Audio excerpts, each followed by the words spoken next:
నీ పాదాలకు మూవల్ల నా అడుగులు సాగాలమ్మా, నీ పెదవుల చిరునవ్వుల్లా నా ఊపిరి వెలగాలమ్మా.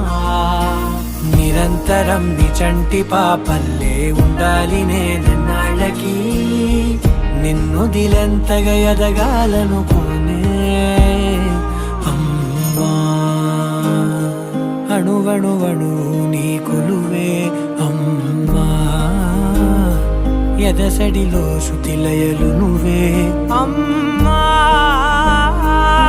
నే కొలిచే శారదవే, నన్ను నిత్యం నడిపే సారథివే.